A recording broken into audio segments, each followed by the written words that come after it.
Yeah, I would just encourage, other institutions, if you're thinking about doing a fair or what your plans are for the future for other career fairs, that the Career Fair Plus app really did not make it that much more difficult to be able to host this virtual career fair. And I would encourage you to explore it, whether you're on the enterprise or by event contract. This did make it fairly seamless.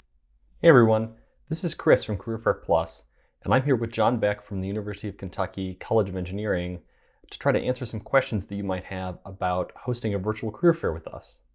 Thanks for joining me today, John. Thank you, Chris. You know, the world's kind of crazy right now. What's the biggest concern that you had when deciding to host a virtual career fair?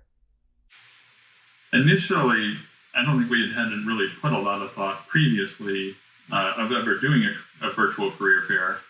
And then, as you said, everything's changed very rapidly and gave us this opportunity now to consider, because we had an event happening in late March, we needed to come up with something or cancel our event. And when you were looking at solutions, what made you pick Career Fair Plus? We've been a customer of Career Fair Plus now for over 3 years, and as timing is everything. And one of Dave's emails came out asking if we're considering doing this. We have a new feature that how we can rebrand or utilize the skip the line feature.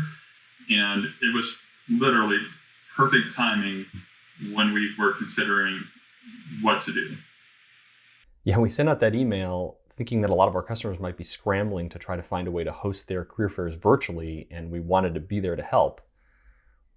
Now, we know that a lot of recruiters are used to in-person events and may or may not have ever done a virtual event before. What kind of feedback did you get from your recruiters?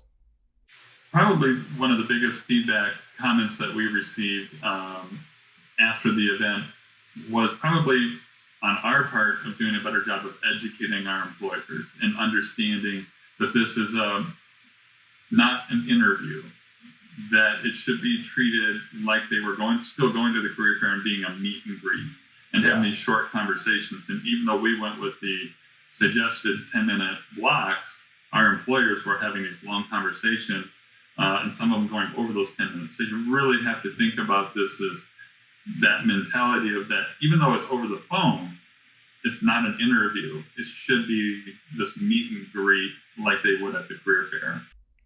Now, but for your students, was there a lot of education that you had to do for them?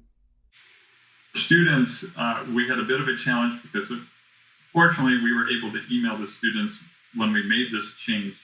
We were able to announce to them that we were still going to hold the co-op and internship fair, but it was going to be done virtually, and to watch for more details through the Career Fair Plus app, we'll be making those announcements. So we had to educate them, and then they left for spring break. So when they came back from spring break, we had roughly 4.5 days before the event, or 3.5 days before the event, to get them signed up and educate them. So we were doing numerous emails, both targeted to the entire College of Engineering students, but also we did send targeted emails based on majors for the employers that were signed up for the event. And did you think that got a pretty good response? Overall, we're very pleased with it. Normally, when we would have a much better participation and attendance. I believe that we usually average right around 350 to 400 students that participate in this co-op internship fair. We ended up having just over 100 students who created their accounts on Skip the Line. And I believe it was just over 70, maybe 72 students who scheduled at least one meet and greet. What kind of feedback did you get from your participants after the fair? Overall, I think the students were very happy with it. I believe, again, more education. We had roughly 2.5 weeks to pull this event off with everything in our shortened time frame. But educating the students again, like we just to remind them this is more of a meet and greet, not in a formal interview. But a lot of students commented that it took some pressure off of them and not having, which we didn't think about initially, that having that intimidation of walking up to that employer.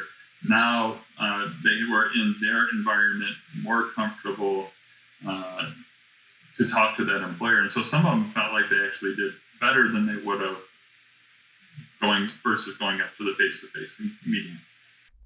That's interesting to hear. I could see how having that distance could make it more comfortable versus, having to get dressed up in a suit that might not be very comfortable and then having to go talk to someone that you don't know.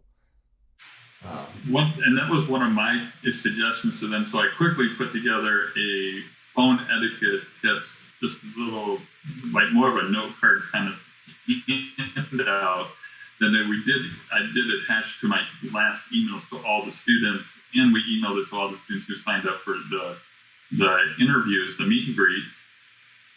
But I encourage them to still dress up because it gets them into that insight and the mentality of treating it professionally, but also just how to talk on the phone is important as well. Yeah, that's an excellent idea. Now, how did your recruiters like the virtual fair versus their traditional in-person fair?